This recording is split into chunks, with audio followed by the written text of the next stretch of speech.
La nature est un épais brouillard qui entoure les hommes. Angoissante, apaisante, mystérieuse, la nature est une énigme. Elle est à la fois tout ce que l'on connaît et représente en même temps tout ce que nous ne connaissons pas, ce qui reste à découvrir, mais aussi ce qui ne le sera peut-être jamais. La nature est déroutante car elle est belle et horrible, connue et mystérieuse, attirante et repoussante. Qui peut dire qu'il connaît la nature ? Ce sont souvent ceux qui la connaissent le moins qui affirmeront le contraire, et ceux qui ont passé leur vie à la contempler, qui affirmeront qu'ils ne savent rien d'elle. On ne connaît pas la nature. Mais le genre humain est curieux, il a soif de compréhension, d'explication, et aujourd'hui plus que jamais, il doit la dompter, sa survie en dépend. Face à cette énigme qu'est la nature, il y a au moins 3 réponses possibles, 3 attitudes adoptables, 3 archétypes. Le scientifique, le philosophe et l'artiste. Le scientifique tente d'expliquer les phénomènes. Il observe et essaie de comprendre les rouages du monde. Le philosophe tente de donner un sens aux phénomènes. Il observe et essaie de comprendre le but du monde. L'artiste, lui, sait qu'il ne comprend pas. Il ne cherche tout simplement pas à comprendre. Il observe aussi le monde, mais il ne renie pas son mystère. Fainéant, ou peut-être juste lucide, il mime le monde. Il le transpose sur une toile, dans une mélodie, ou même sur un morceau de papier. Il montre ce qu'il voit du monde. Il l'interprète et, loin de conclure sur le sens de celui-ci, il présente humblement une des facettes du prisme infini de la vie, une vision parmi des milliards possibles. L'artiste, comparé au scientifique et au philosophe, semble bien inutile. Il est l'oisif qui contemple, impuissant, et les autres sont observateurs avisés qui domptent le monde et agissent. Le scientifique cherche à fournir une réponse au comment. Le philosophe cherche à fournir une réponse au pourquoi. L'artiste, lui, ne cherche pas de réponse. L'art ne résout rien, il n'explique rien, il ne soulage pas notre soif de compréhension et notre besoin vital de progresser dans la maîtrise de l'univers. L'art est-il donc inutile ?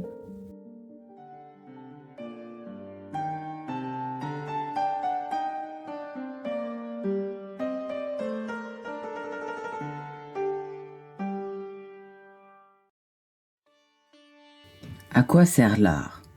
Lorsque l'on se pose cette question, il nous vient à l'esprit des réponses évidentes. Peut-être l'une des premières est l'art en tant qu'instrument véhiculant des idées. On peut penser notamment à Guernica de Picasso, qui dénonce la guerre d'Espagne. Oui, certes, mais en réalité, le tableau n'a rien changé. Le tableau a été fait en 1937 et la guerre a continué jusqu'en 1939. Peut-être son œuvre a-t-elle éveillé les consciences quant à la souffrance provoquée par les guerres, mais elle n'a pas mis fin aux guerres, ni même à celle que dénonçait le tableau. L'art n'a jamais radicalement changé le cours de l'histoire. En tout cas, je n'en ai pas la connaissance. Au mieux, il s'est inscrit dans la continuité des mentalités d'une époque et en a montré l'idéal. L'art, en effet, tend bien plus à s'accorder à son temps qu'à essayer de le faire évoluer. Cela se voit lorsque l'on met en relation l'histoire et l'évolution des différents mouvements artistiques. Ainsi, après la Première puis la Seconde Guerre mondiale et l'horreur que celles-ci ont suscité, le monde, vu comme hostile, injuste et absurde, est remis en question. Cela se traduit notamment par l'apparition de mouvements tels que le surréalisme dès les années 1920 ou encore, quelques décennies plus tard, le théâtre de l'absurde. Vous nous direz peut-être que la propagande par l'art fut très efficace pour galvaniser les foules, en particulier dans les régimes totalitaires. Je dirais que cela fait partie d'un ensemble de moyens utilisés par les dirigeants autoritaires pour asseoir leur pouvoir, mais qu'il était en réalité aussi inefficace que les autres. Je ne vais pas rentrer dans les détails parce que ce sujet mériterait une vidéo complète, mais les régimes totalitaires n'ont jamais réellement fonctionné jusqu'à présent. L'Allemagne n'a jamais été totalement nazie, et Staline n'a jamais eu le contrôle des Russes. Il suffit de voir les nombreuses révoltes paysannes en Ukraine et en URSS de manière générale pour comprendre ce phénomène. À vrai dire, la notion même de régime totalitaire fut inventée par ces mêmes régimes pour faire peur aux autres nations et leur faire croire de la toute-puissance de leur État. Et il faut avouer que cela a bien marché. Je vous mets à ce sujet quelques sources en description si vous voulez approfondir, puisqu'il s'agit d'un élément assez complexe de l'histoire. L'art n'est donc pas un outil très efficace d'influence. on ne convainc pas quelqu'un de l'horreur de la guerre en lui brandissant Guernica sous le nez. Ou en tout cas, il y a peu de chances que cela soit suffisant. À vrai dire, j'irais même jusqu'à affirmer que toute œuvre clairement et délibérément engagée dans un combat politique ne relève pas de l'art. En effet, une affiche de propagande communiste ou nazie ne tire pas d'une observation du monde, au contraire, elle cherche à imposer une conclusion sur la vie, imposer une façon de vivre.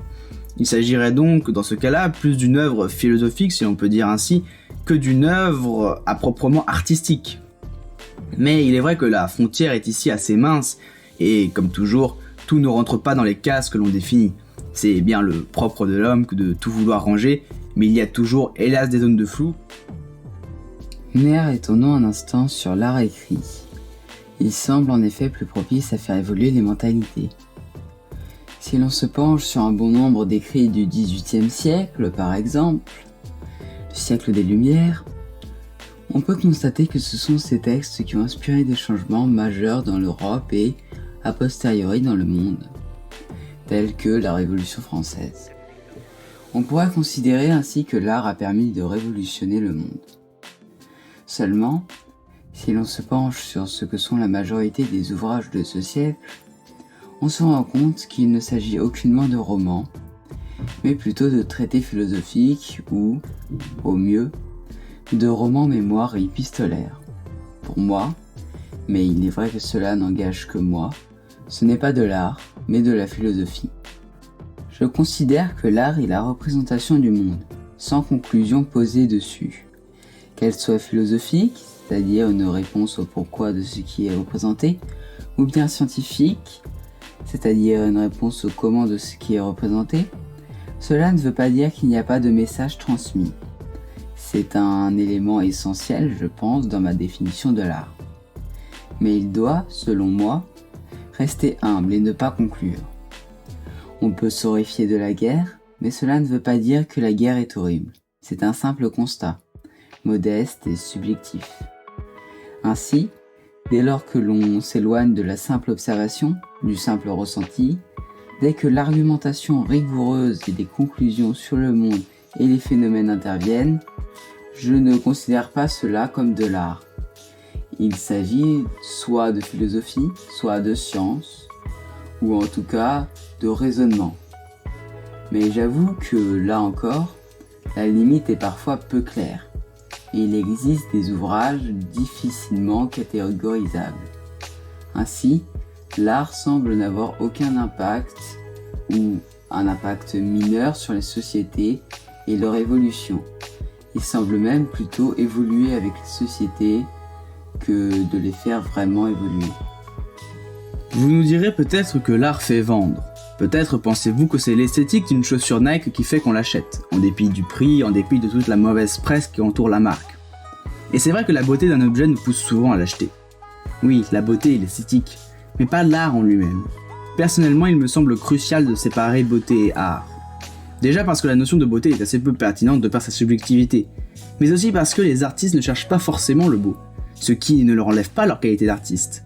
Baudelaire, par exemple, à travers sa poésie, nous donne sa vision du monde, mais celle-ci est parfois et même assez souvent voulue comme choquante.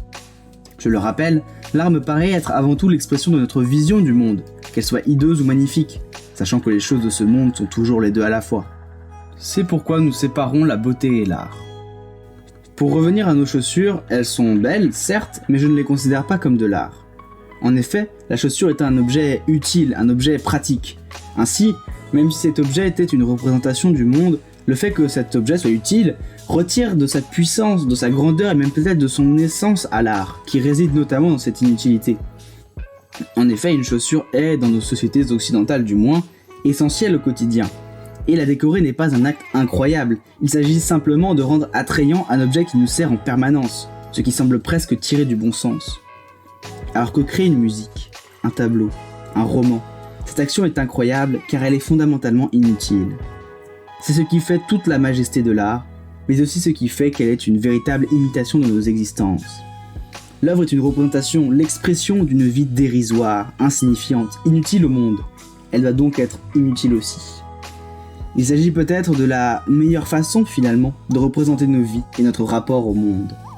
Vous concevez donc, je suppose, pourquoi je ne considère pas que les chaussures Nike sont de l'art, mais il est vrai que cela vaut pour tous les autres produits du genre. Mais que l'art soit peu utile à la société ne signifie pas pour autant qu'il ne l'est pas à l'échelle de l'individu. Examinons donc l'intérêt de l'art pour celui-ci.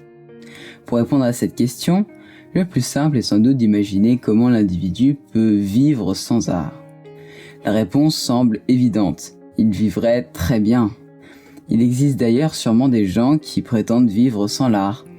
Des gens qui ne voient peut-être pas l'intérêt de s'arrêter et d'observer le monde et les sensations qu'il provoque.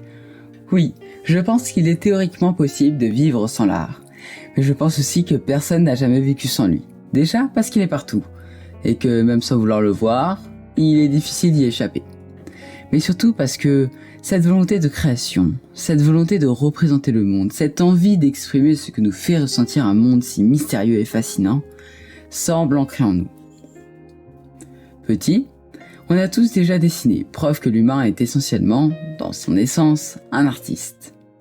Je ne sais pas si l'art est le propre de l'homme et que l'animal en est dénué. Je pense qu'il s'agit là encore plus d'un raisonnement égocentrique qu'autre chose. Mais je pense qu'il s'agit d'une caractéristique des êtres conscients. Pourquoi ? Eh bien, parce qu'avoir conscience du monde, avoir conscience de sa cruauté et surtout savoir que l'on ne sait rien, est un fardeau lourd à porter. Et il faut bien le soulager. Et tout comme parler de son chagrin aide à le guérir, l'homme guérit du monde en l'exprimant à sa façon. L'art ne sert pas à vivre en soi, mais il montre l'intérêt de l'existence. Oui, nous pouvons tous vivre sans art, mais veut-on vivre dans un monde où l'on ne peut pas exprimer sur une toile ou simplement par sa voix ce que l'on ressent ? Car oui, parler peut être un art. Les mots représentent le monde et notre sensibilité à celui-ci. Dire qu'il fait beau, c'est rigoureusement de l'art.